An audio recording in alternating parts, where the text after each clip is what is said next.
اور پوری جماعت کو سائڈ لائن کرنا مناسب نہیں ہے.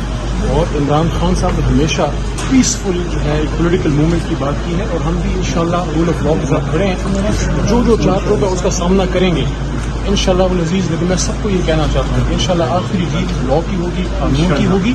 اور میں دوبارہ یہ کہتا ہوں کہ 9 مئی کو جن لوگوں نے غلط کام کیا ہے ان کو ضرور سزا دیں, کیونکہ اس میں شر پسندوں کا بھی رول ہے.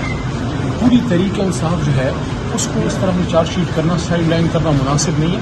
عمران خان صاحب سابق وزیر اعظم ہیں, 2.25 کروڑ ووٹ لینے والی جماعت ہے. چاروں صوبوں میں ہماری پریزنس ہے. ہماری الحمدللہ مرکزی حکومت, پنجاب کی حکومت, خیبر پختونخوا کی حکومت, کشمیر کی, گلگت بلتستان کی, اتنے پورے ملک میں جو ہے ایک جماعت کی اپنی پریزنس ہے, فیڈرل جماعت ہے. جس نے غلط کام کیا اس کو بالکل پروسیکیوٹ کریں.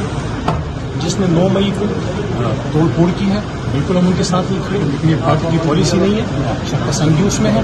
میں یہ سمجھتا ہوں کہ جن لوگوں نے اس دن توڑ پھوڑ کی انہوں نے ملک کا نقصان کیا ہے. لیکن اس کی آڑ میں دوبارہ میں یہ کہہ رہا ہوں پوری طریقے انصاف جو ہے وہ 27 سال کی پیسفل پولیٹیکل موومنٹ کا نتیجہ ہے. اور عمران خان صاحب نے ہمیشہ رول آف لا کی بات کی ہے.